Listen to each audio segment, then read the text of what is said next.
Welcome back to a historical week of the Safety Propaganda Counterintelligence Network, a historic week for America, a historic week for the world. I'm not reporting this news to anyone. Donald Trump was shot in the ear in a failed assassination attempt. There's this quote by J.G. Ballard in a piece he wrote about the Kennedy assassination. In the waking dream that now constitutes everyday reality, images of a blood-spattered widow, the chromium trim of a limousine windshield, the stylized glamour of a motorcade, fused together to provide a secondary narrative with very different meanings. Every boomer or person old enough to remember the day when JFK was murdered by Lee Harvey Oswald can also remember exactly what they were doing and where they were when those shots were fired. 30 years from now, when people ask me where I was and what I was doing when Donald J. Trump was shot by Thomas Matthew Crooks, I will have to live with the fact that my truthful response will be, on my couch, watching 90 Day Fiancé, Another Day in Paradise. It dawned upon me in the aftermath of the shock of witnessing Trump's defiant response to the attempt on his life in most epiphanic of manners. If he died, we'd absolutely be fucked. There is truly no one else willing to lead. No one who can flout the authority of the ruling consensus more than he. No one who can energize the common man against their exploitative ruling bureaucracies better than the Donald. The image of him as he gathers and collects himself to let the shock of the bullet wear off and raising his black power fist to the air is one of glory, a masterpiece, sublime. This is the great man theory made for the 21st century. Did I even mention the fact that July 13th is Julius Caesar's birthday? Of course, this being the moment that we live through, the conspiracy mill started turning around the event in every direction within minutes of it happening.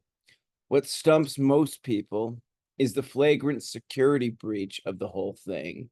How in the fuck did Crooks end up on the roof while setting up his rifle unspotted?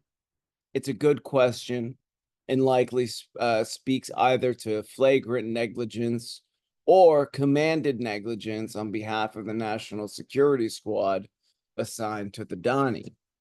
However, for the all too online goofballs that should suggest that Trump is, quote, part of the regime because he shares some of the proverbial bureaucracy's policy preferences, I declare Trump is not part of the regime. He is 100% despised by it. To understand the deep state and globalist agenda pushers' deep and irrational contempt for Donald Trump, the syndrome we all know as Trump derangement syndrome, one need not look towards political ideologies or agendas, and instead towards Freud and psychology. The bureaucrats, Gen X boomer / millennial liberal voters and media consumers, and deep state denizens despise Trump not for any single one of his political positions. No, they loathe him for one reason. They think he's trashy. They think he's beneath them. How dare this reality TV show, low rent game show host dare to govern me with all my degrees and all my achievements, declares an Obama era CIA hire or a non-binary middle school English teacher or an ill-tempered, cunty Gen X woman running a PR firm in New York. All of them unite behind the fact that they can't believe the culture they wave their fingers at, the culture that we know as American culture, would dare to rise to the executive office. It is an affront to their sensibilities at their deepest inner cores. This is, of course, also the exact reason that millions of other Americans absolutely love the man and would be willing to commit seppuku in honor of him. Doing so feels like waving the middle finger in the faces of all those who look down upon them. Fuck you, you fucking hacks. That's what voting for Trump feels like.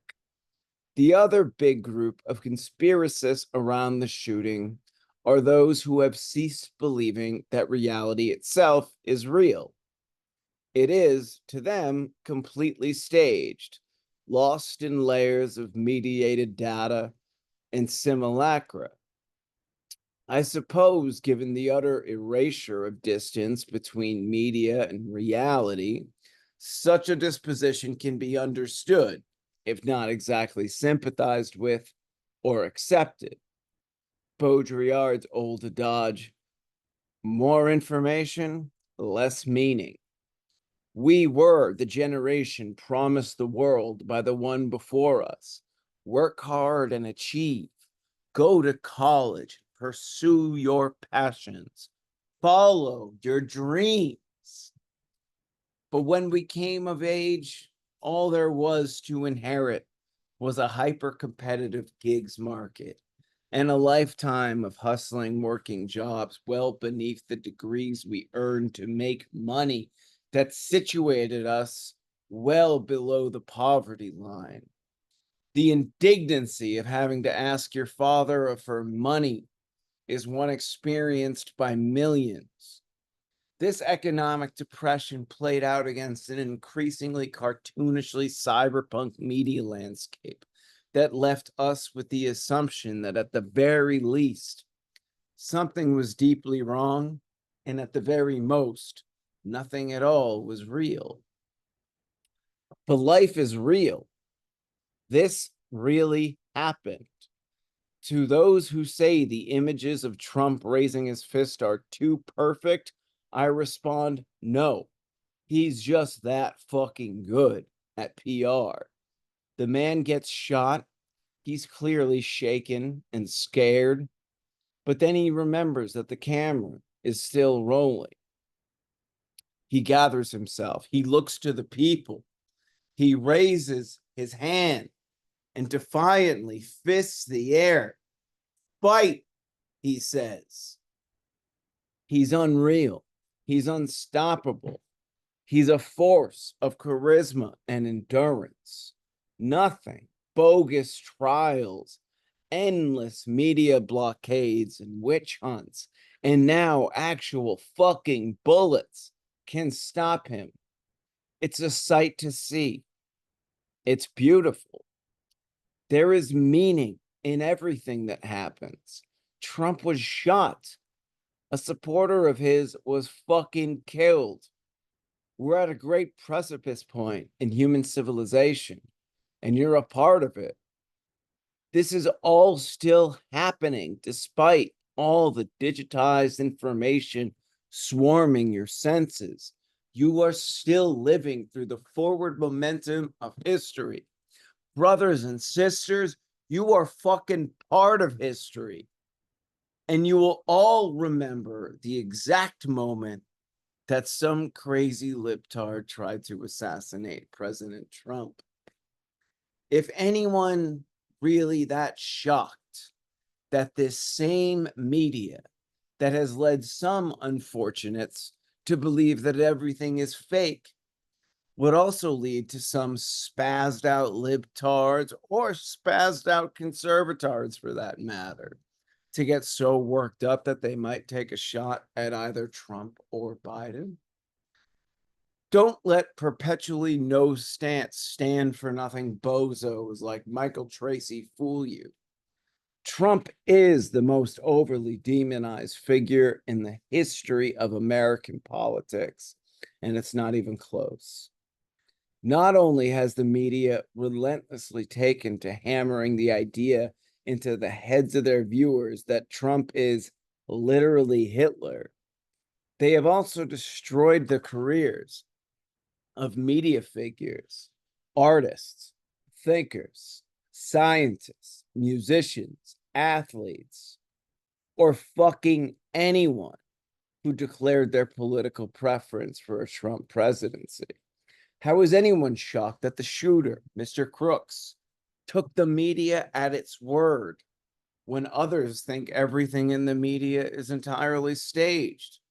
We've invented generations of lost ironists who have stopped trying to understand anything and utterly nuance deprived and damaged literalists willing to kill over what their media has agitated in them. It's scary. There are some warped motherfuckers out there, man. Times are a-changing and fast. This is history. This is a cultural fault line. This is a moment of change. It's happening right before you.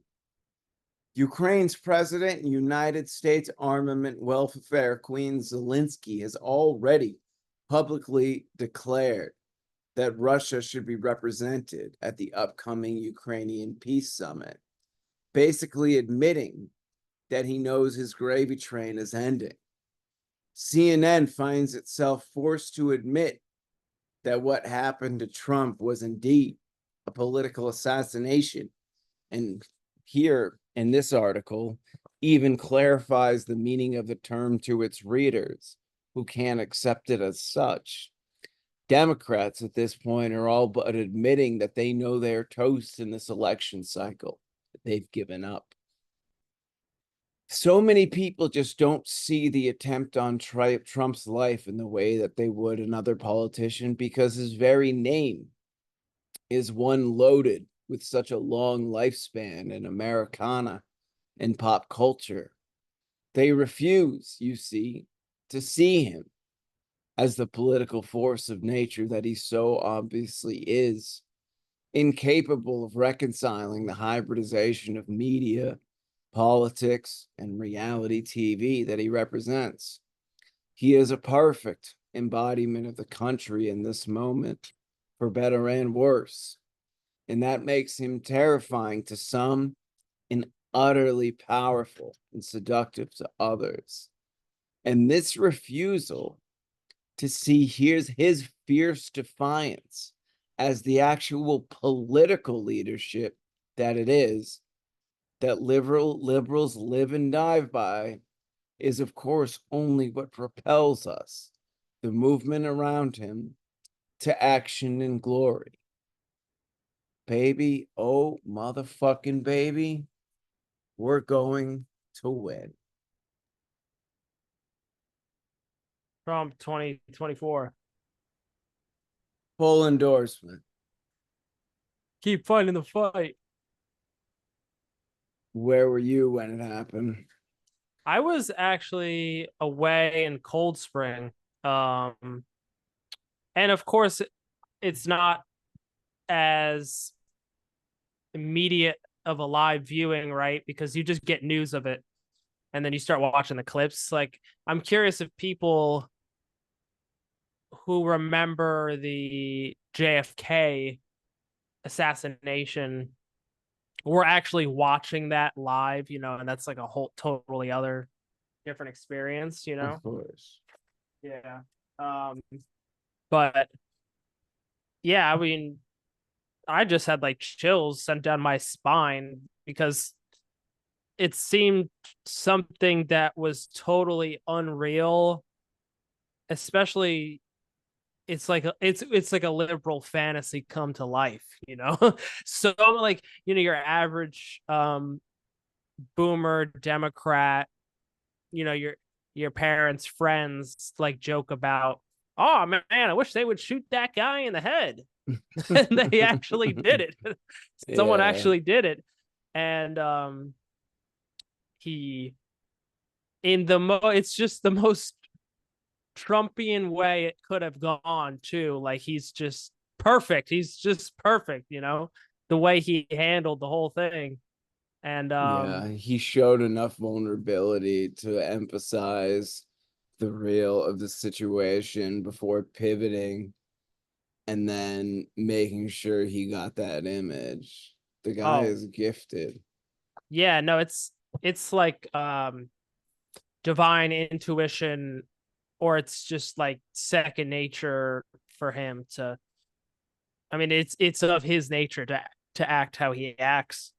Um, but of course, you know, shortly after people launched into, or even during the moment launched into the conspiracy angles. I mean, um, I remember sitting with my girlfriend. She was like, "No, this thing's got to be staged." I mean, people were just in disbelief, but it would be Yeah, Glenn insane asked to me on think. his podcast last night if I thought there was any staging. I said no, not at Yeah, all. yeah, no, I No, the mean, only conspiracy I could see having any weight is someone in the Secret Service getting a phone call to be a little delayed in their response. yeah, you might know more than I do about. Did they have sights on the guy before it happened? They said they What? had cleared the roof, but clearly not. Like if people saw him up there. Yeah, and also there's a huge mystery about who this kid is or was, and what his motivations were, especially because libs have been trying to throw back at this situation. He was a registered Republican, and like, but he also like donated to Joe Biden, and I Yeah, no, mean, he seems drawing like the party Lincoln lines on Project. possibly. I mean, who knows? I If mean, the any kid. of those fucking snakes that like swarm the Biden administration, it would be the Never Trump pubs who do the Lincoln Project. All those guys are lifetime spooks.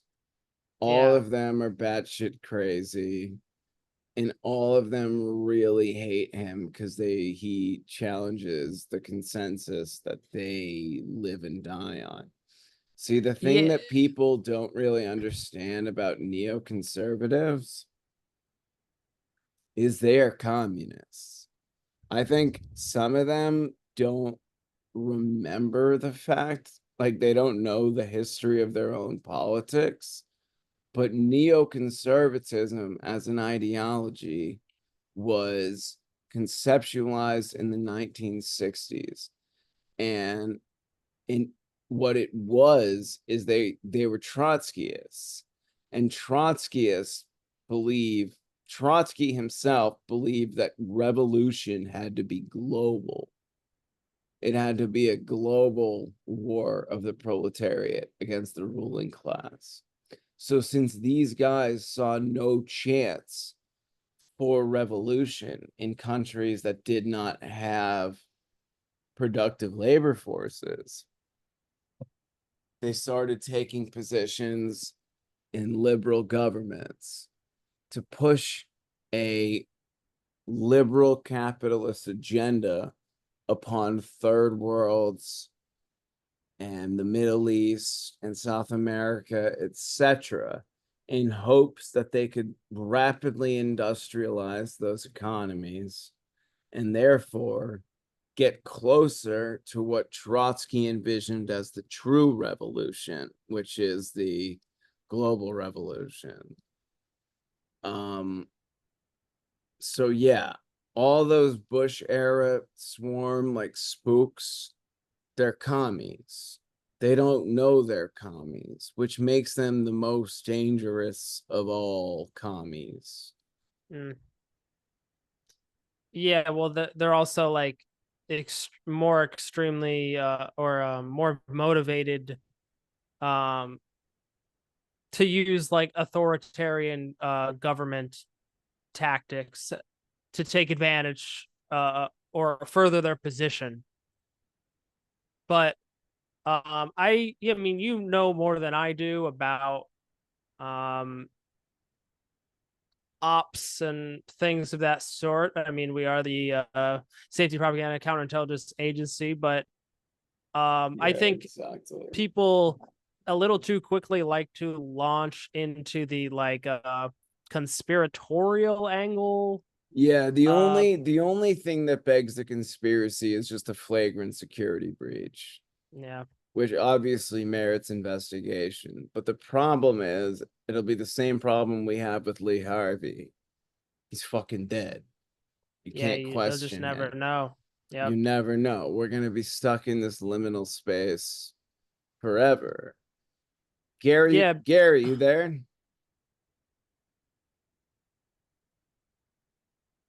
yeah, I think he's muted. Gary, you're muted. Hey, Yo, what's hey, Hey, up, man? where it's working. what's up? Thanks for doing the show. This is my cohort, Matthew, and I am, of course, the world famous Adam Lair. Yeah, I never met you, but thanks for inviting me. Yeah, you came here on a crazy week. We've been doing like half an hour before the show just to discuss what happened over the weekend. Oh yeah, yeah. I try to couldn't avoid that, but seems to be slowly devolving everywhere. Yeah. Or evolving. I think we're at a Yeah, precipice point. I'm not sure. I maybe. think I do think something earth-shattering is happening. I think Adam, there's a break in the global consensus happening. But just a I should introduce Gary's, right? sure. Yeah, I don't know if we wanted to wrap this segment up, but just Yeah, to yeah, wrap it comment up. on your article, which you sort of talked about people not knowing what to believe. Um, for example, like, you know, the media has been pushing that narrative about Trump being, literally Hitler for who knows how long. Not to mention a So Russian spy, a and rapist, all this shit. yeah, and it's like push comes to shove, is all that just hysteria or and the moment that it actually turned into action, all these kind of leftist posturing about we're gonna kill Nazis and whatever, someone actually like shoots at the guy and then everybody's like quick to like condemn political violence. I mean, Well, those might be more here's the establishment thing with Democrats these than the pricks. yeah. Leftists and Democrats are used they've created their identity by, for lack of a better term, we rage against the machine. Yeah, yeah. But now Opposition. they are the fucking machine. And they're so insecure in that role. And it's never been more flagrantly obvious to the average person now that there obviously is people in high levers of power that fear this guy more than anything for whatever reason, justified or otherwise, mostly probably unjustified. Yeah. And I'm not like, obviously there's psychos on both sides. I'm sure there's like really vile groypers out there who would like shoot at Joe Biden or Kamala or something, but Yeah. um you get people worked up into these hysterias, people that are always already ill from Yeah, it's media just like an consumption, excuse from to COVID, yeah. and like from what I saw from a lot of the responses, there was that guy Destiny. He was saying like he wouldn't Oh, that feel guy's guilt. fucking nuts, bro. I That know guy's he's not fucking even a good nuts. example because you can tell he's being paid by like a bajillion shadowy interest groups. So like nothing that comes out of his mouth is actually real, but like he can't even show remorse for an innocent bystander shot right in front of his wife and children because he supported a different presidential candidate. So like they're all sociopaths. It's just I like mean, yeah, the one who actually does something is the sociopath with a little moxie. yeah. I mean, that Destiny guy's disgusting, bro. I mean, Yeah, he he's sewer. it's I am hesitant to like laud the he's being paid off angles because I don't really know about that stuff. Like I I don't know if that happens as frequently as people. Maybe it does. I don't really know, but I also think like him in particular, like he is so far gone with the like he's like mental gymnastics like wrapped himself to like rationalize that whatever he is saying is okay, like that he's actually the good guy. Yeah. In the grander scheme of some innocent man gets shot at a rally, and then he's like doesn't care that he died, but I'm gonna rationalize it that I'm actually a good person for not caring. Wow, Yeah, it's good job, dude. insane. I literally just before we got on here was watching Pierce Morgan just roast him Oh and be wow. like, he was like, quite frankly, Destiny, I find you to be despicable. You Yeah. are a repugnant young man and you're very confused. And Destiny's just like, oh my God, I'm tired of this hand wringing. Like, that's what he said. That's his only defense. Yeah, and plus that Yeah. guy's whole politics. I mean, his whole politics is wrapped up in his identity problems, and because he had conservative parents growing up, it made him rebellious, and then it also led him to having an open relationship, and then his wife left him for Gary like probably some. has no idea what we're talking about right now. Sorry, this is getting. But the last comment I wanted to make was that we are entering like a new paradigm, but it's very interesting because this past few years was about destroying the old guard, destroying the establishment. But there needs to be like solid structures in place to fill that void because Trump had basically destroyed the media. Now everything's fake news. Now people don't know what to believe. We need So we uh, need the truth to we come, need the and we need, truth. yeah, and we need I mean everything that is great and positive and beautiful to like come out of this. And we need truth on personal, social, political, spiritual. We need truth at every lever. A And hundred we also percent. need truth in the art that we consume. Yeah, I think Now, like Gary just left just as I was about to introduce him. fucking shit. God damn it. But I think before we get him back on, um, everyone, including myself, has to work on um contributing, like maybe, and take this in a like Jordan Peterson sort of way about making an individual change to your life, because so much of people's perception about the world changing is like on a grander political scale when it's really an individual one. Absolutely. But yes, so one of the places I look for truth is in art and music.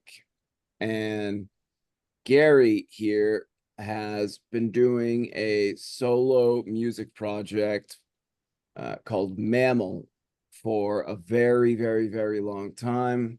I've known his work for a very, very long time. Gary, welcome to the show. Hey, thanks again for having me. First time I've been asked to do anything like this, so didn't know what to expect, but here I am. Yeah, we've had a couple episodes like that this year. Yeah, I heard part of Bringing out. We had Carlos. Bjorn Copeland. We had Carlos. Yeah, I heard part of the Carlos one when I was checking out some of your stuff, some of your podcasts. But yeah. Excellent. So let's start with all right. First of all, I just want to explain to viewers sort of like the evolution in your music from when I first discovered it in the mid 2000s into what it became, what it eventually became. Initially, the old records that you put out on Animal Disguise, they're mostly electronic noise music, but they always had sort of like propulsive beats, almost in like a hip-hoppy kind of way, but certainly in a way that predicted the hybridization of industrial and techno music that would happen in the 2010s. So tell us how Mammal first started and how you got linked up with the guys in the Michigan scene. Well, yeah, I never really like I'm not a noise guy.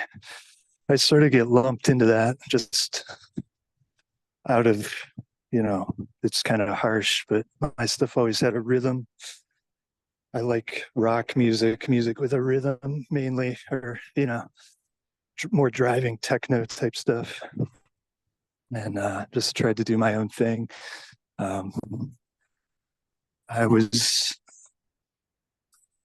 main inspiration to even start doing stuff was when I saw Thrones playing live. Yeah, that and must have been insane. Opening for Yeah. Blonde Redhead. Yeah, 98. I So was pretty young. random. I was like 19 years old or something. And sorry, there's cars driving around me. But yeah, that was the first time I ever realized one person could actually do something like rock based solo. It just opened up my brain. Like I probably wouldn't be here now if I hadn't seen that show. I mean, Joe Preston is absolutely amazing, and Thrones is one of my favorite projects ever. I can't imagine. So what was like? You get your mind blown by Thrones. How did Blonde Redhead fare afterwards? Oh yeah, that sort of went went bye bye. So that indie rock stuff. I was listening to like Fugazi, stuff like that in that mid 90s. It's like when I was a teenager trying to discover stuff. And Did you like just Lungfish? No, I never listened to them. I've never heard Oh them. man, that's my favorite Discord band. Oh, cool. Yeah. Yeah, Discord. I knew the Fugazi stuff, but Rites of Spring. Yes, Rites of No. Spring is great too. I love the last Fugazi record, The Argument, because it sounds like it's a druggy album, but it's made by straight edge guys. I've never heard that one. I heard You End never heard The Hits. Argument? Yeah, I heard End Hits. That's the last time I saw them live, and then I descended into the depths where I am now. Yeah, I yeah, read I sort of missed out on, from like 2000 till now. I've sort of stopped paying attention to stuff like that. but from what I understand, after you saw Preston, you discovered the Fruited Other Surfaces compilation, which had shit like Amps for Christ, Matt Brinkman, Lightning Bolt, Force Field, Pleasure Horse, Rubber Rose Cement, like All that really heavy early 2000s underground compilation. Yeah, all that stuff just blew my mind, and started corresponding with a lot of those guys, and sent them like the earliest Mammal tapes I made. And Did you ever traded live with in them. Providence? No, I went there a few times. I traveled there to see Men's Recovery Project, Yeah. which ended up being their last tour ever. And I got to see Fort Thunder while it was still in existence. and like Armageddon Shop, that record store. Oh yeah, my dad lives in That's yeah, Providence. lots of amazing shit in Yeah, the Providence is a vibe. yeah. Who was But your that was favorite of the Four Thunder bands? Matt Brinkman, Mr. Brinkman. Yeah, Mind And Flayer and yeah, like yeah, Mind Flayer is awesome. Not a huge fan of the Chippendale vocals, but yeah, I liked the telephone mumbling. Yeah. Um, but yeah, everything by Brinkman's incredible, and he was a huge inspiration to me. And I put out a record, the first LP I ever did on my own label was Mirk Puffy record back in '03. So you've been at it for a long fucking time. Yeah, I just keep going.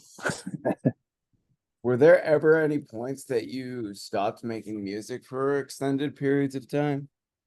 Um, yeah, like, well, yeah, when I it's a weird lineage, but I briefly lived in upstate New York, and it was sort of a dead period for me, like 2013 through like up till a couple of years ago. Like I still wrote and recorded stuff, but I wasn't releasing things like new music. I was doing more painting and stuff for a while, and then I sort of, yeah, it's hard for me not to combine both. It's like it can't be one or the other with me. Yeah. Plus being a Um, white man and all is gonna make it rough to tap into that blue chip oh, maybe galaxy I don't know world. the politics of that, but yeah, it hasn't been an easy road, my life, but I'm not complaining. You know, I did read something very interesting about you, which is that you've suffered an immense amount of physical pain. Um, Yeah, and yeah. how that led you Um, to God. that's yeah, that's such a huge time frame to talk about it that way. Um, but yeah, since I was like 18, 19, I've suffered from chronic kidney stones. I have scoliosis. Um, yeah, a few years ago, I had to have my gallbladder removed. Just Jesus. major surgeries. Through like 2020, I drank alcohol pretty much every day, and I had to have my gallbladder removed because it was just filled with stones. And um, I still drank for a while after that, but it was fucking me up worse. And I don't drink alcohol now anymore. It's been over a year. Congratulations. Thanks. Yeah, that's caffeine for me now. I want to savor whatever time I have left. But yeah, lots of pain. I don't even remember how many times I've had surgery. I have scars all over me, and yeah. You're a hard motherfucker, man. Well, But thanks. um when did you have faith in your background, or is it something you came I was to on um, your I own? was raised I was raised Catholic. My dad went to Catholic school, so I didn't go to Catholic school, but I was like we went to church every Sunday, and every week I had to go to catechism. So I had that in my life. And went through all those rituals or whatever.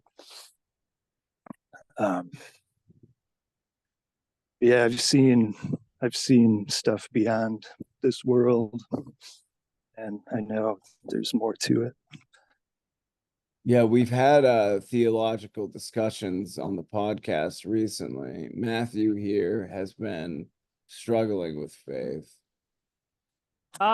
Yeah, I mean, I feel like I've sort of come out of the time period that it was like really bad.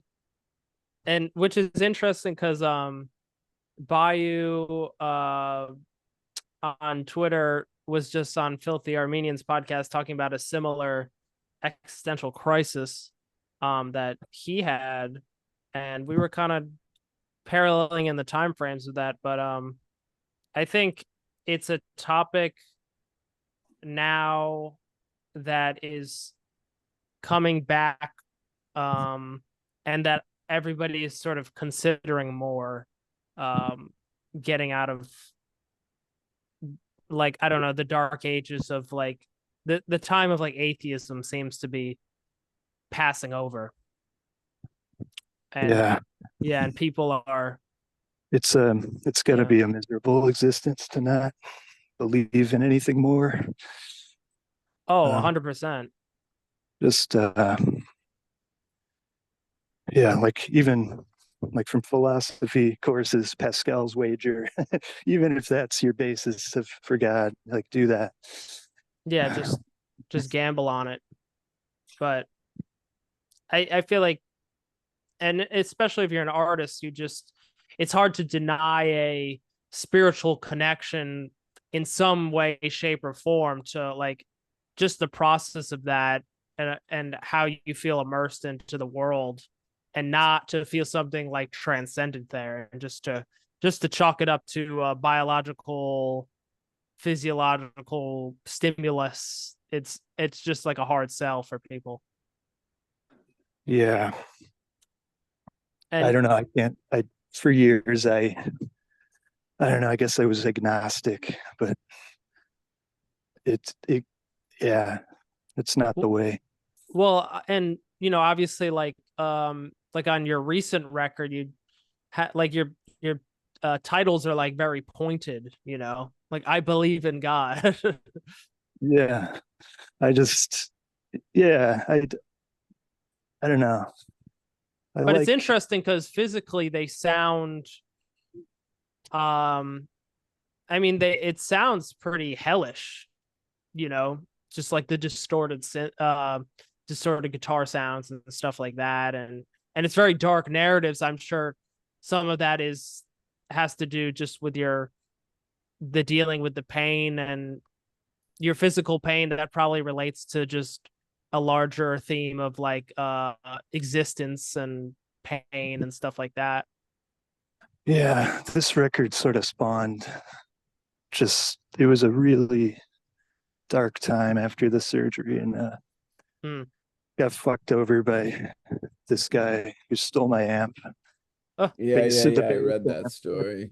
That's the whole beginning of this, and then it just all flowed out. Um, I don't want to give him any press by naming him, Oh but shit, you got the you name. can probably imagine who the fuck it is. When you see the last label I've dealt with, that'll be the final record label I ever deal with in any form. I don't feel that record labels need to even exist anymore. I've been screwed over by most of them, but Is this this guy's the worst. is this Ormolkia? Yeah, yeah, yeah. Yeah, And, yeah, I got hooked up with him. I was briefly in New York, upstate, and it's a really dark time. And he caught me like during that time. I thought I could be like reintroduced to some new audience or something. I don't know what I was thinking, but they got it's a bit young, regret. lean Death Grips. Yeah, he puts out embarrassing white rappers and fucking Death Grips bootlegs and shit. Brilliant. Brilliant. speaking We're dealing with some brilliant visionaries. um speaking of upstate New York, serendipitously, I was in Cold Spring this past weekend, Oh, and whoa. you have one of your titles on your recent record, That's the Arson in song that Cold was Spring. inspired by the amp theft.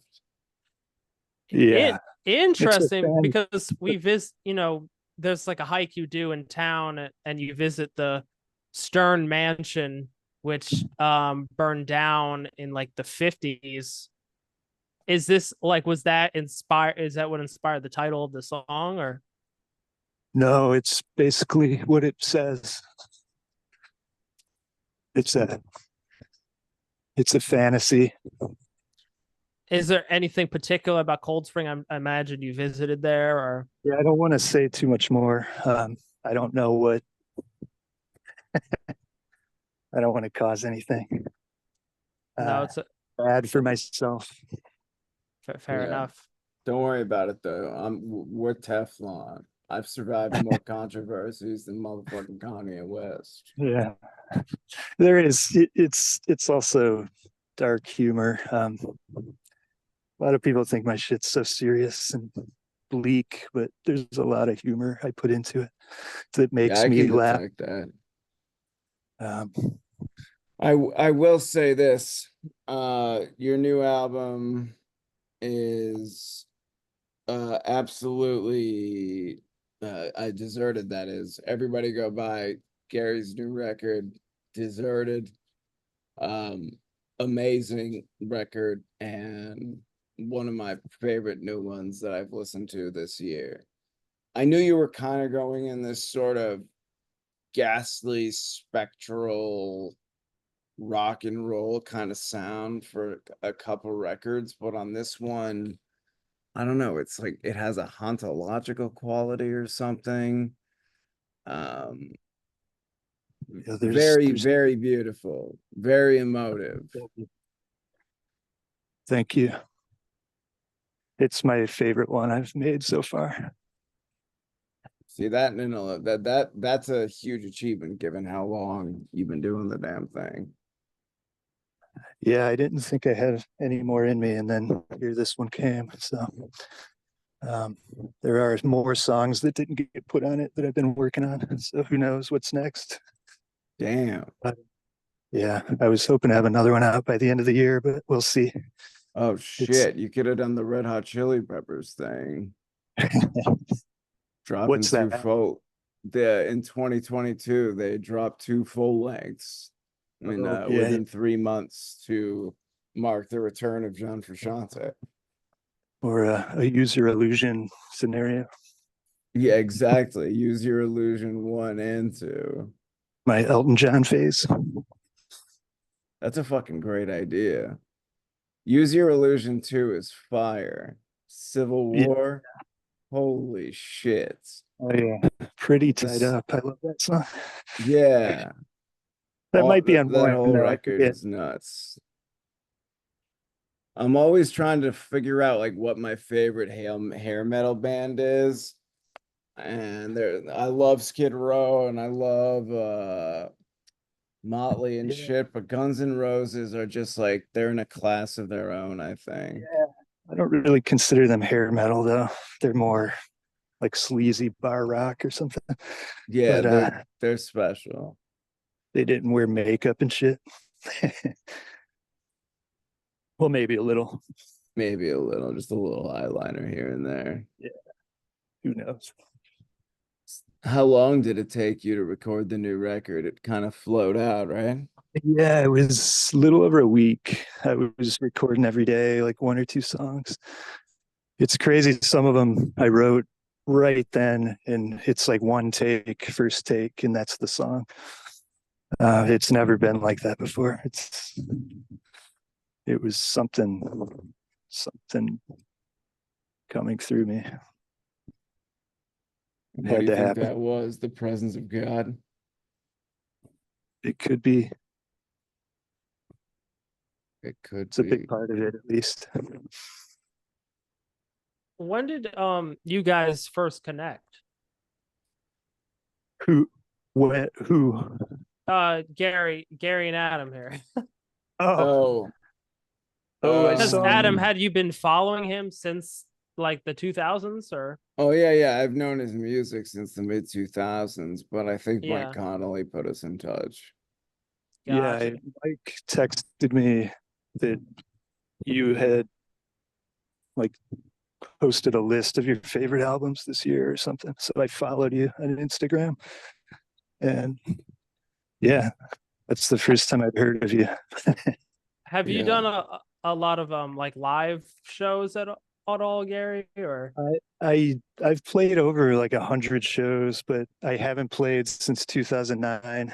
oh wow, I I left Detroit in 08, at the end of 08, and I tried playing some shows out here, but it just didn't, something felt off, and I for a while I didn't enjoy the whole process. I love creating, writing music, but I don't really enjoy playing my music live. yeah, It doesn't feel, I don't know, feels almost too heavy, or it's not, I don't like feeling like I have to entertain somebody yeah. with the songs I make. No, I mean it's obviously It, very personal, and uh, and you haven't collaborated with anybody. It's just all solo work. Back when I was in Detroit, Gray from Hive Mind and I did a couple kind of just throwaway jam things on tape. Not throwaway, but Yeah. just jams. There's some of it's good. And then I did a kind of a male collab with that dude Ron Iove from Cincinnati. I don't know if I'm Did you? familiar with him. Yeah. He was in Burning Starcore, I believe, as Oh well. yeah. He's one of those dudes. And we actually played live together for one show way back in like 02. But those, I believe, are the only collabs I've done. I was in a band called Midlife Vacation with Lindsay that does Vicky. Oh yeah, that was And a great project too. that was kind of more like industrial punk type instrumental soundtrack Yeah, type. yeah. Did a Goblin cover and stuff like that. But I played bass in that, and she did all the other stuff. And yeah, I played shows like 2010, 2011 as that band.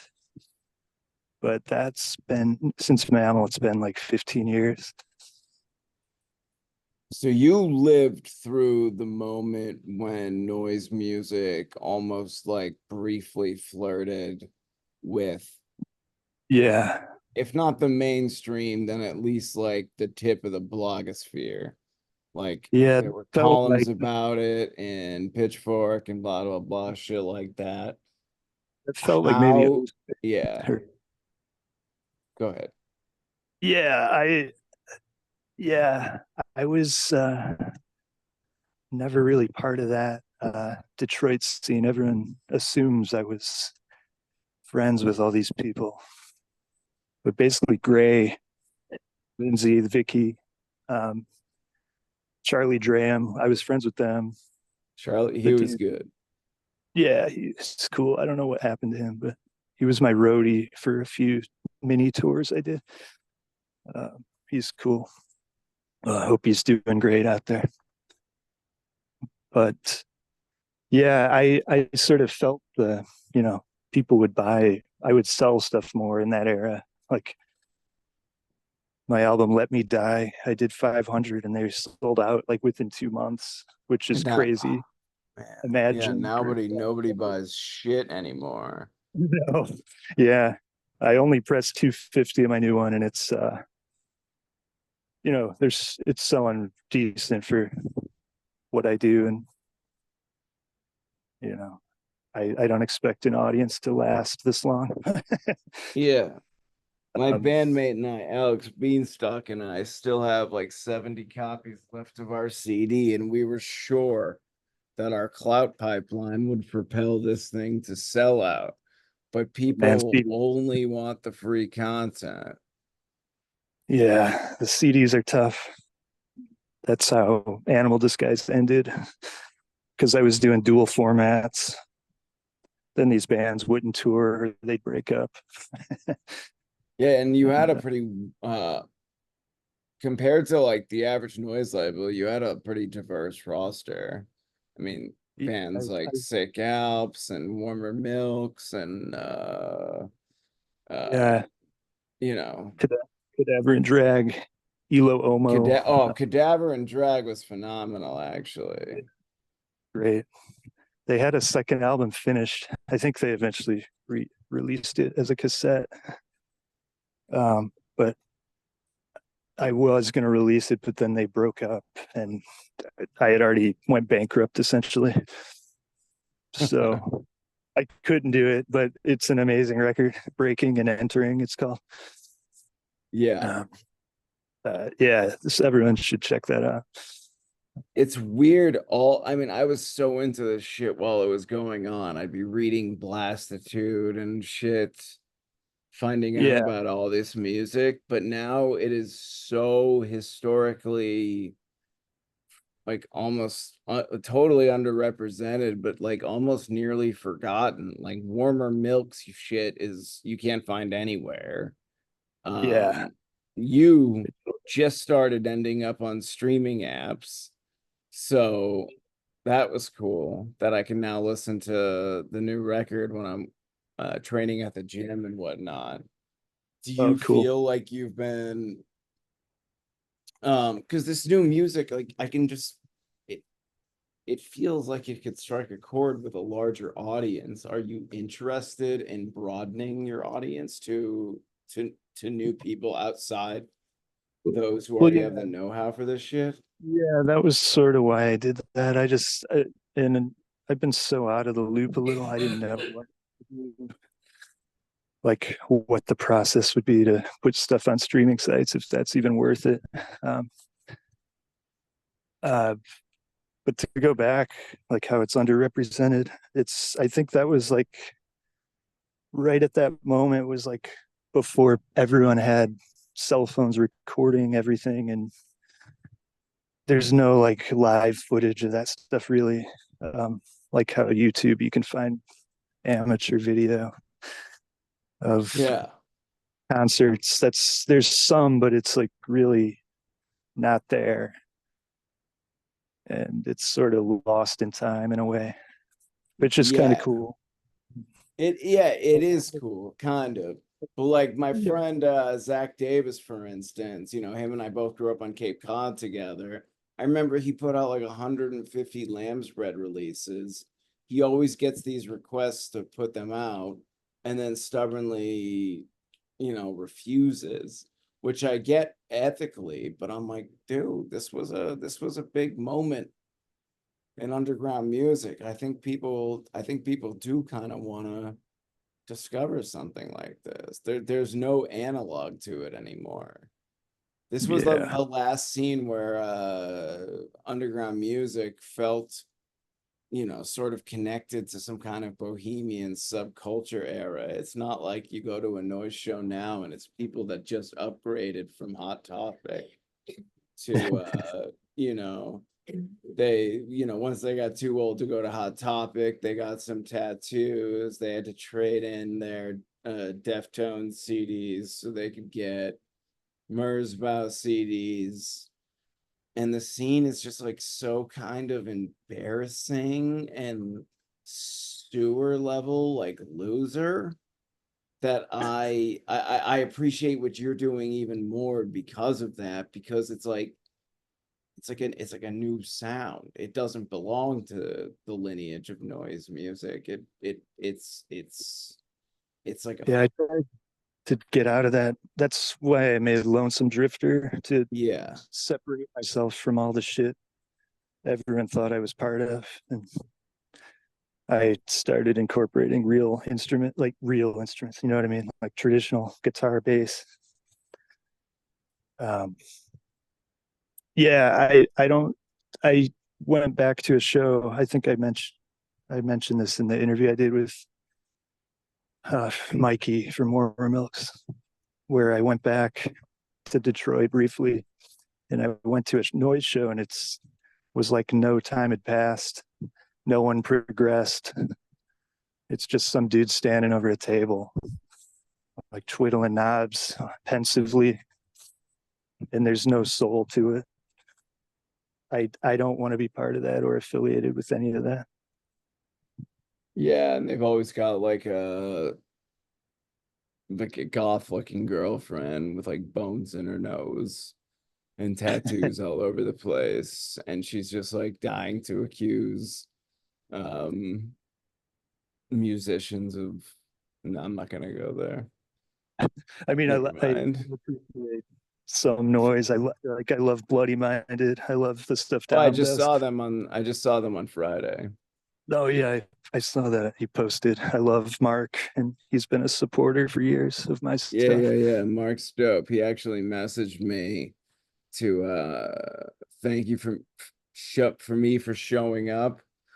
And dude, like at the kids were trying to do a mosh pit during the Bloody Minded set.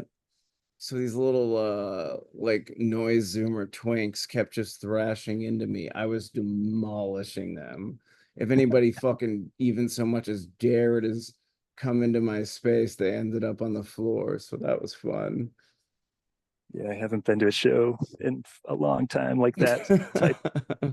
Um, the last time I saw Got it. St. Vitus, I went to a St. Vitus show in Albany, and Oh, some they're the drunk kept best, bumping dude. into me, and I shoved him as hard as I could, and I was like, kind of felt bad. I was like, oh shit. Saint Yeah. Vitus is one of the best bands absolutely ever. What were your favorite bands growing up before you actually ever caught on to the Men's Recovery Project? Oh Like man, like Megadeth was the first like heavy band I loved. My aunt took me to the store. I was like 7 or 8 and saw the Peace Cells cover art and bought that tape. Peace sells, but who's buying?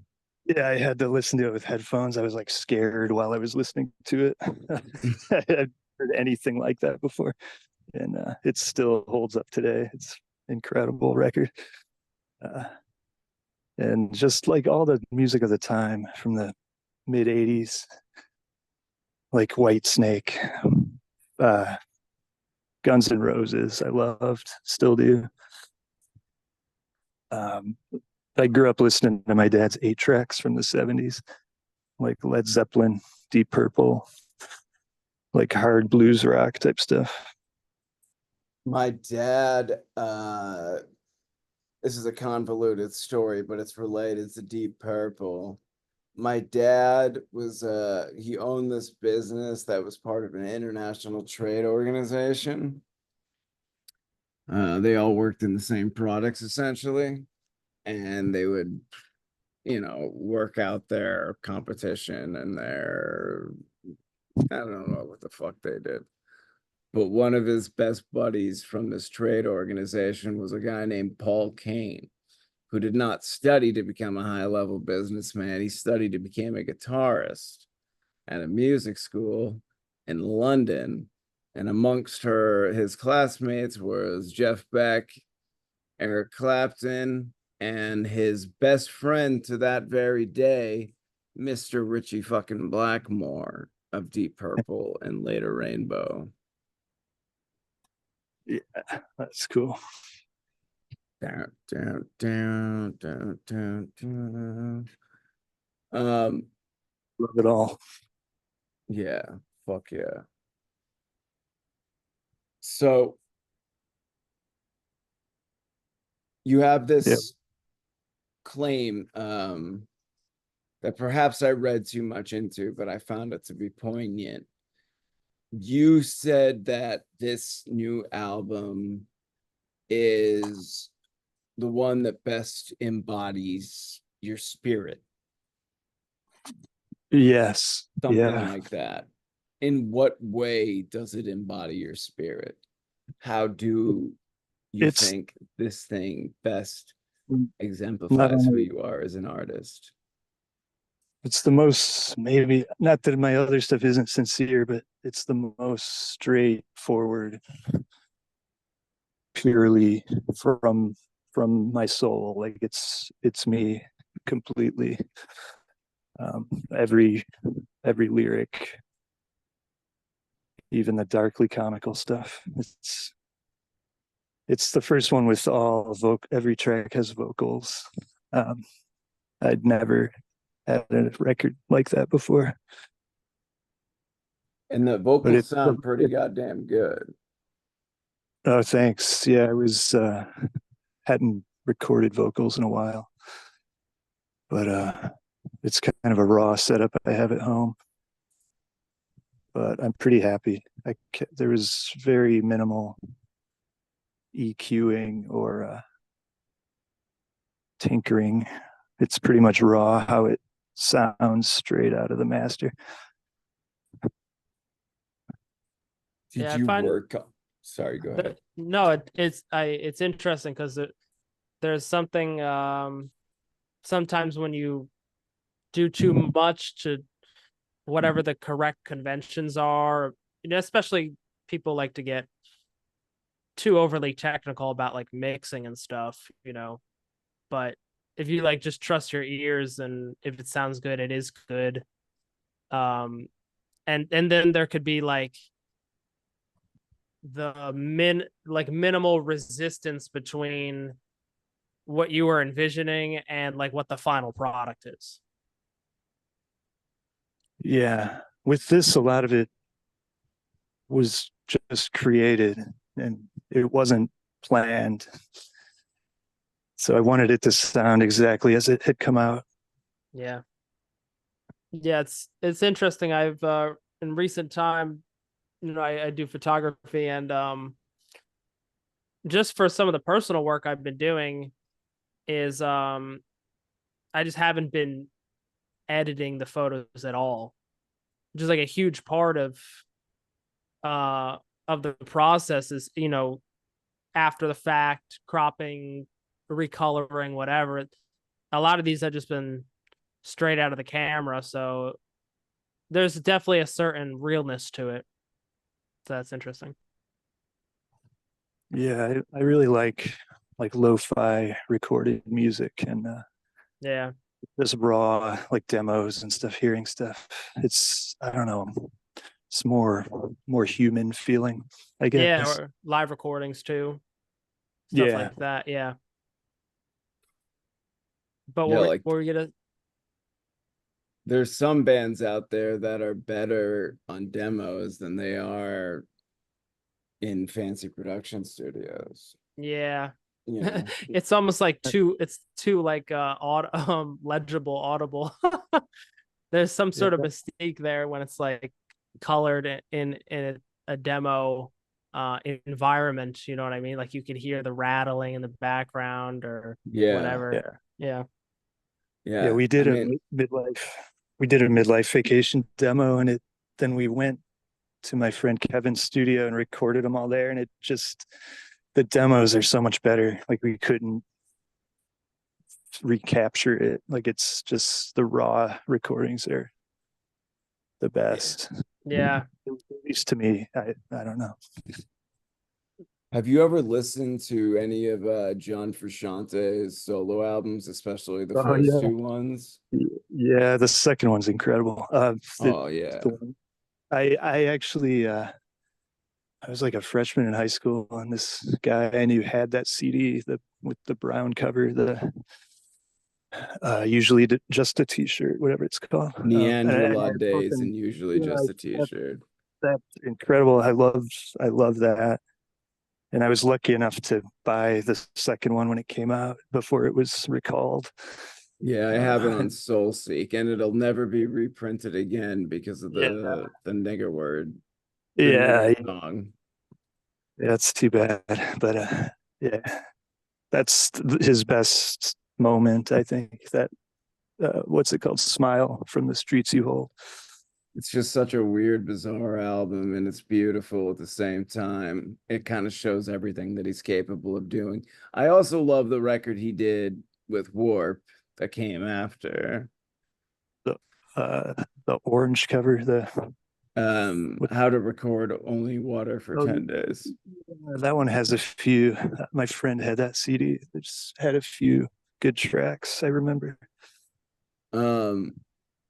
But yeah, yeah, I was stuff like that, that sort of spectral solo guitar music is something I'm drawn. Jandek, I think, is another great example. yeah, kind of Um, tough. yeah, and I actually all really this like. stuff is kind of evoked to me in this new music that you're doing. Yeah, I was gonna say I actually really like the vocal only Jandek, where it's just recorded pieces of vocals like taped together. I forget which album it's called, but yeah, I've heard a lot of that stuff over the I think years. I have like Interstellar or Corpse in my car, I believe. Um, Uh, but yeah, did your like music taste shift when you started moving away from the harsh electronic stuff and towards this no, like more I even to go back to the lo-fi, like I loved Sebado, the early stuff from Lou Barlow, and like the Shrimper stuff that I heard, that label. And I never stopped liking that stuff. Um, there was more indie-ish stuff that I was, when I was like a teenager, like Blonde Redhead, like I mentioned before, that I haven't heard in years. I'm sure it's still fine, but um, it's part of the pre-internet days where you just keep digging. yeah. I mean, Um, I still love Guided by Voices too. oh yeah, they're great. It's an amazing Alien, band. what Tractor is it? Beam Chain. Vampire on Titus is probably my favorite. Oh yeah, that's a good one too. I just don't know how someone like Robert Pollard can actually write that many fucking songs. Yeah, and it's like, It's yeah, it doesn't seem like he plagiarizes himself too much, but I haven't heard it all. he's like the It's Zizek of indie rock. yeah, it's amazing. But So yeah, I've yeah, I don't know. Like I got into the vermiform stuff and loved all that, but you can't listen to that all the time. Um, as your only like people who only listen to industrial music or something. I don't know. no, they all become so fried and they become like they act like it's the same thing that happened with the hippies, where they all think they're rebelling, but in fact they're just rebelling against their parents and they're conforming with each other. Yeah. I mean, I guess everyone's looking for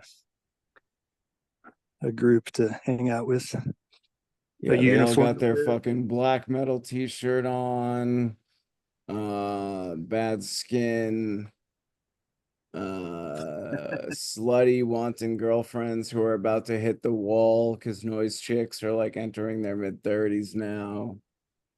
It's rough. Yeah, I'm glad I don't have to think You're about glad you're out of the game. that. Yeah. Did you guys have noise groupies back in the day? Late 2000s? No. Well, I, yeah. I mean, here and there, if you meet someone, I'm not gonna get into details, but no, it was mainly just like a bunch of fucking dudes standing there staring at you. No dancing. Yeah. Yeah, Yeah, I explained to my my wife that noise music is basically like bodybuilding. It's men doing extreme things to impress each other as opposed to like impressing the opposite sex. Women don't I get guess it, you know? my stuff had more of a rhythmic quality. It would be, some women would actually enjoy it, Yeah. where some of the other stuff would just be a room clearer. Like, it's Drop like, the fuck. beats for the ladies, yeah. It's like, yeah, yeah. But you were Adam, never interested in making out and out dance music. um, I mean, I made sort of a trance record. That tape I did called One Foot in the Fog. I did it as like a That's right. 20-year anniversary thing. That's kind of, I wanted to do a 12-inch, but I couldn't get it pressed anywhere. Like no one would get back to me, the people I used to use in Detroit. So I just put it out as a tape. I'm sick of tapes, man, but I'm probably never going to do another. It's too much work. Yeah, I mean, there's a couple good And they tape sound like labels out shit. there, but just like spending $14 on a tape just feels like a cell phone. Yeah, I think people just buy them and don't listen to them. It's like an That's artifact. exactly what I do. They're ornaments. Yeah. Even records, maybe at this point. I don't know. The records are ornaments too. I always just end up putting fucking R. Kelly or Genuine on my headphones. Well, there are certain records on CD that I buy that aren't on streaming, and if they are on YouTube, it's like a low quality rip, so I'll buy them, but I just end up, converting the CD, dumping the files onto my computer and then putting it on my phone and playing it on like Apple Music anyway. So. Yeah. Yeah. I have an insane folder of Soul Seek rips. Oh, nice. I have SoulSeek on my computer still. I haven't logged in a while, but yeah, they're it's like its own community. If I go on SoulSeek and I download stuff without offering up my own files, I instantly get 10 messages from guys seething like, yo, it's not cool that you're taking all these files and not sharing your own. And then they kick you off for it. oh yeah. Yeah, there's some weird shit online.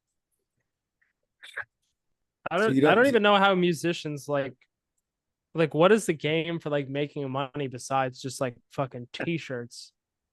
I don't know if you find out, let me know.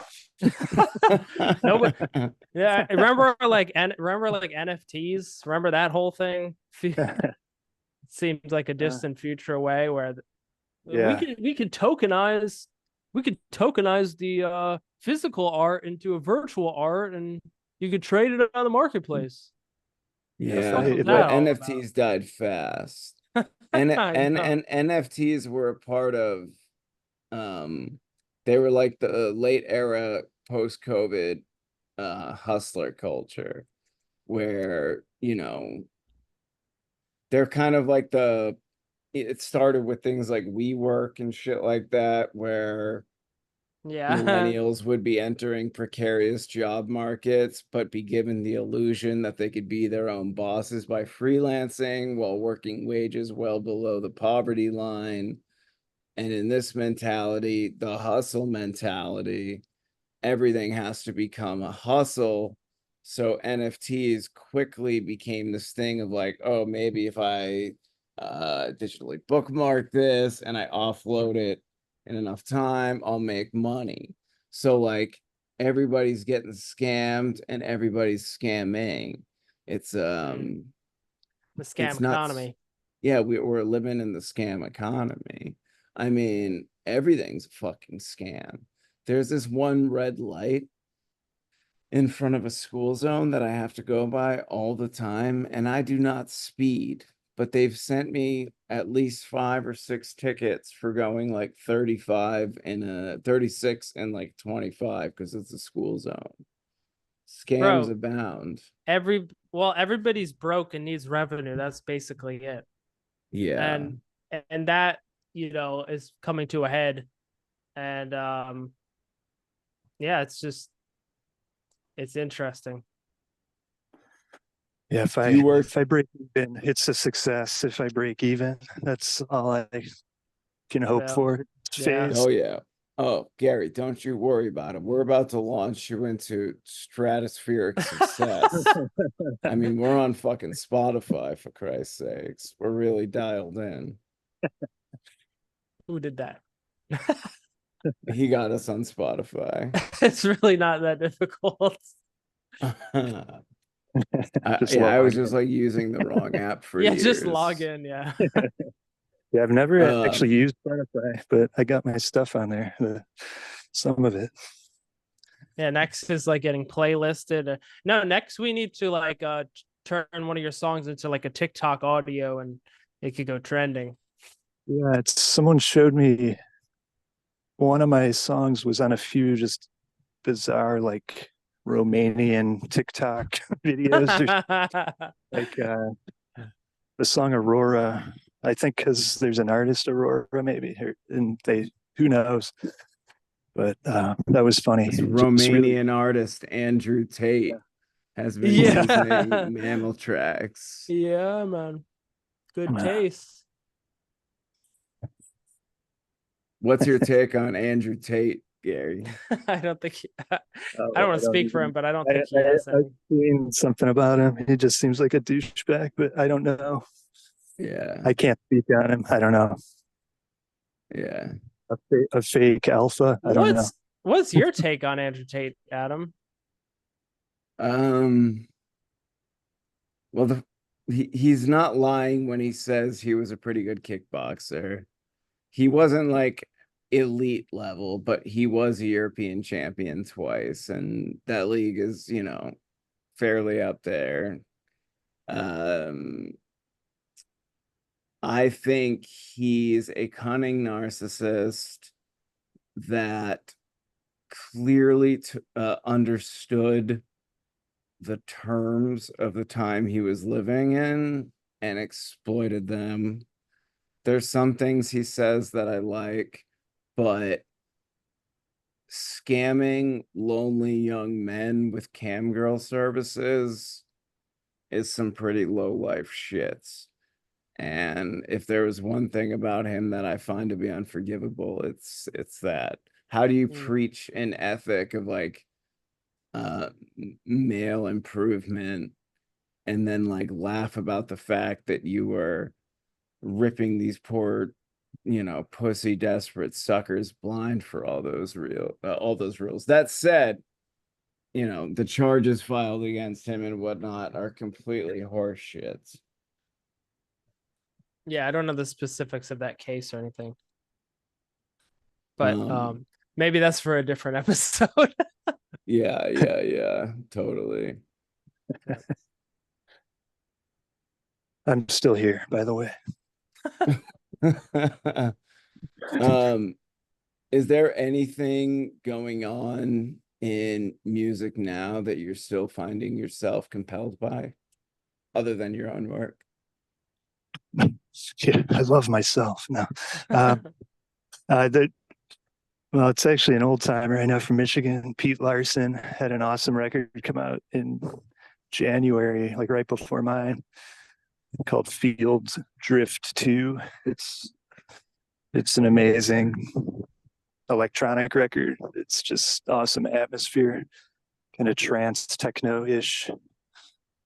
Um, he has a new label putting out some cool stuff. He used to run Bulb Records years ago. Yeah. He was in that band too, right? 25 Suaves. It was his Yeah, rock. yeah.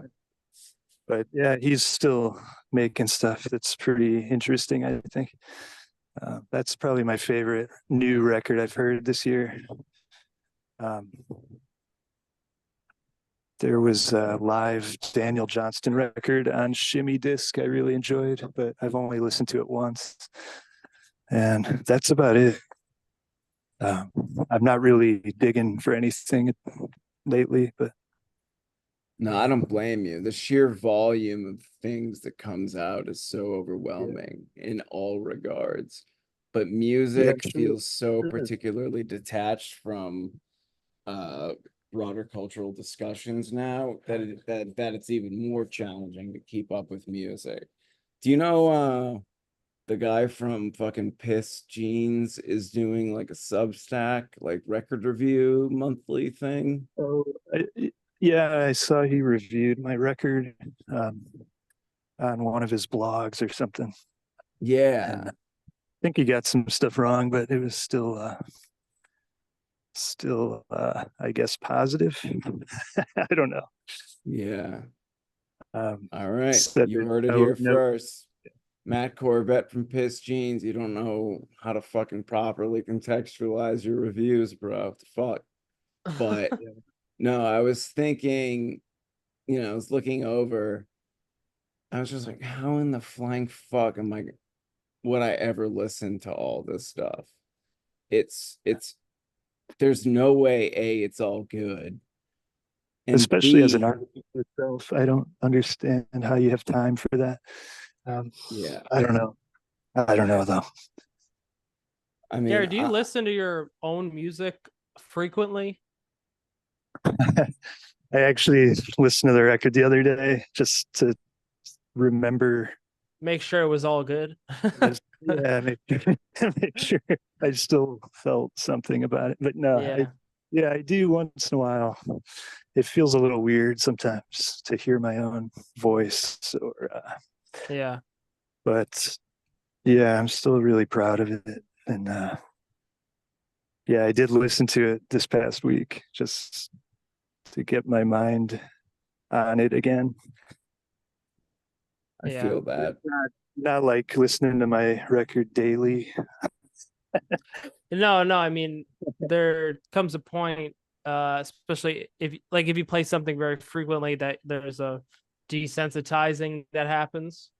Not so much maybe to the feeling, but more toward just sort of like a fresher critical point of view on it. You just get so used to it. It sounds.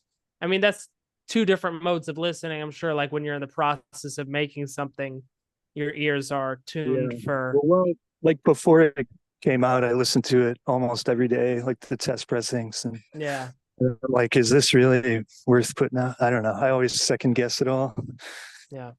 even though if I thought it was great, but I never know what anyone really thinks. There's like no, like back in the day, there was all these like sub pitchfork style websites you could mail shit Tiny to, or mixtapes and yeah, like fucking Dusted. dusted. And there was like Skyscraper magazine, shit like that. They would review stuff.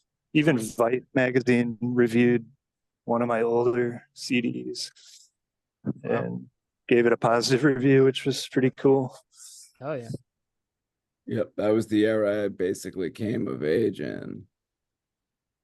I got your dusted review right here from 2006 for Let Me Die. From the worryingly stark, rosary twiddling hooded figure to the LP's title, it's clear this release is born of a bleak worldview.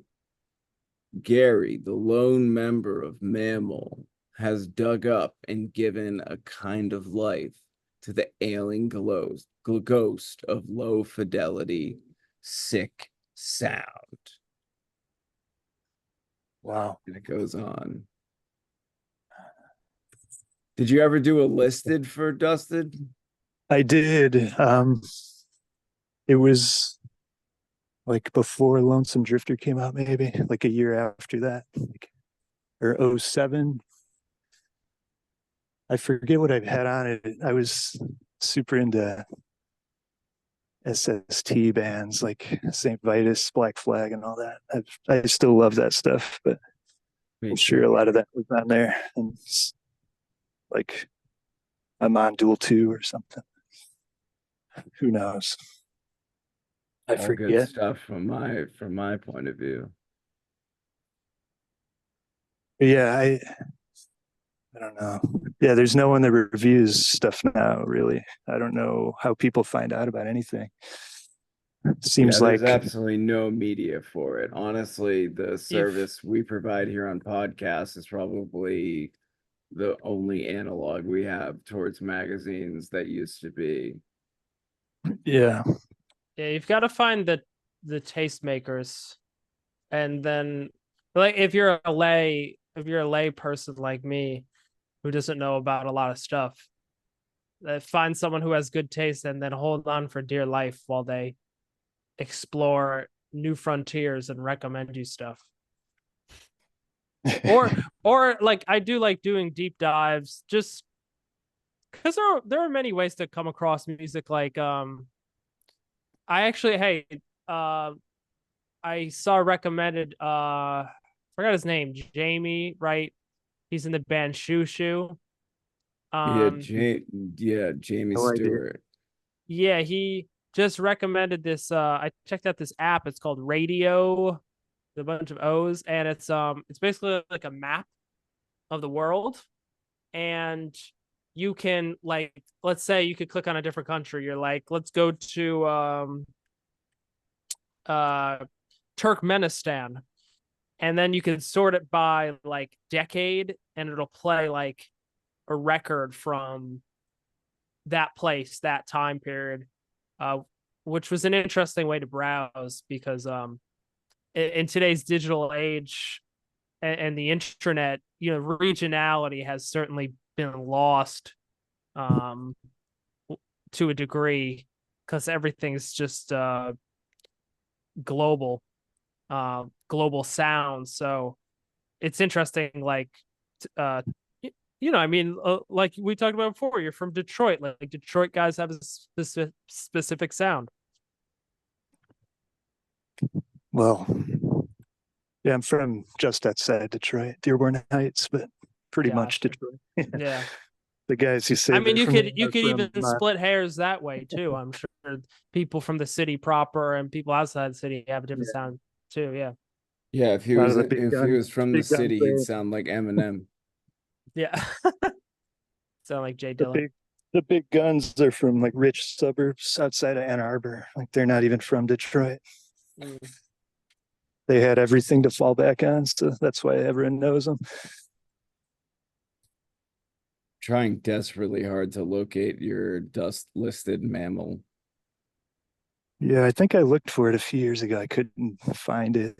It's probably on Just some buried archive. in there. Man, I used to read this shit religiously. Yeah, it would have been maybe later 2007. I think that record came out October 07. Any albums besides this one that you look back on with particular fondness? Lonesome Drifter might be Yeah, Lonesome would be Drifter the was best one. amazing. Would be especially when it came out. I think it's stands apart from a lot of stuff. Um, I used to not like the vocals, but now I listen back and I like how it all sounds. Yeah, it's a phenomenal album. It took a while to mix that one because it was, yeah, it was a lot of stuff on certain songs, especially the final track. It's funny. I listened to it earlier, and then I put on your latest record, and it still had that like same guitar tone sound. I don't know if you're still rocking with like the Yeah, same well, setup. I always use a Big Muff pedal. That's my favorite pedal. The sound, the tone of it. It's not the same one I had on Lonesome Drifter, but it's like a replica, some Big Muff I got. That's dope. Yeah. But yeah, that's the new one has no guitar. It's just a keyboard, like a consumer grade 80s Yamaha keyboard. Oh, sick. That was my sister's actually when we were kids, and I still have it. And I You gotta thought it work would, with what you got. yeah. I've always done that where I still have the same drum machine I started with, and a lot of the same pedals, and even some of the cables are the same. The ones that still work. No, But I've never been a gear guy. Like I don't give a shit about it's types of no, gear. it's a bad obsession. It's a bad rabbit hole to like the guys who have gear acquisition syndrome, and it just takes away from the process of what you're doing. And like, but that's very interesting. Because I've been working with this old camera I bought recently. It's like from like 2006 or so. But just to take that and take it in a whole bunch of different contexts and just be like, how far can I just push this one device, you know, to like how far can it be pushed to fulfill all these different ideas? Like that's much more interesting concept than like pulling out a million different things every 5 seconds to, you know, alter the sound. It's like what the stuff that you're making now, it's it's different, but there's still like a similar voice or relation to like what you were doing. Yeah. Yeah. Yeah. I guess, it's always just been me too. So, and then Yeah. using similar gear. Yeah. I just fully fucking nodded out. I didn't realize how spaced out I was getting. My bad, guys. Lay off the pen, Adam. Yeah, I've been hitting the vape pen and I was surfing all day yesterday. I think I'm still a little beached out. Yeah. You- I'm do you have that, I'm like- actually sunburned today. I was at the beach yesterday. Just, What beach do you I go got- to? it's called Golden Gardens Park in Seattle. It's not too far from where I live now. And it's right on Puget Sound. Nice. I go there a lot just to sit there and meditate. Just it feels great just to be by the water. Absolutely. Wouldn't give it up for anything. How do you like living in Seattle otherwise? I love the weather. Great, great food. I love sushi. And, Seattle dog. Seattle dog. Did you have one? I don't know about that. Oh, it's like I heard there's a place that I've had something in Tacoma before that was terrible. Like I'm in Detroit, we have the Coney Island hot dogs. Those are the best, I think. yeah. But Yes. I'm not a cheese guy, so I know they put cream cheese on. Yeah. No. And that's just disgusting. Sounds maybe rough. It's like yeah. Sounds rough. Yeah. But yeah, I eat the same shit every day, so I don't veer too far off the rails. Me as Well- well, basically, because I live a rigorous lifestyle of bodybuilding hobbyist. I was gonna say, Adam, when you start training me, I'm gonna be, you know, counting my I'm gonna try to get 150 Counting grams of protein a macros, day or counting the whatever. macros. Yeah. you Ground gotta- beef, white rice. Gotta eat, what is it, a gram of protein per pound you weigh to gain more? If not a little bit more, and then double that in carbohydrates. Yeah. Oh, Yeah, I wow. go to the gym like 3 times a week. Nice. But just to, after all the shit, trying to stay somewhat in shape into my old age here. I mean, just the attempt alone is worthy of admiration. I see some fucking retards at my gym all the goddamn time.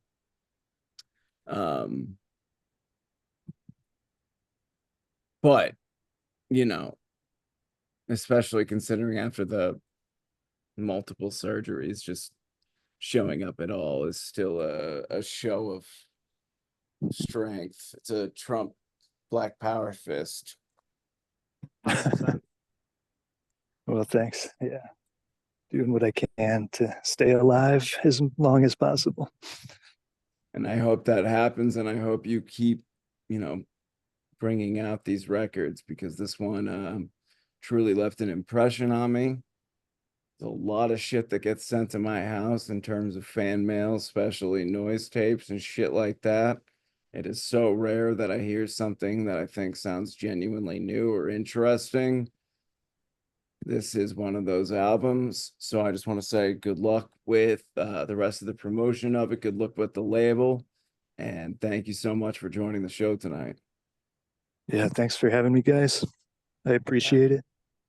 All right, Gary. Absolutely. Talk to you soon. All As right, God always, this is Adam Lair, director of the Safety Propaganda Counterintelligence Network, my co-host Matthew Denicola, and Gary, best known for his long-lived experimental music project, Mammal. Thank you, everybody, for listening. Please subscribe with your money. None of that free sub bullshit. I won't be having it. Peace.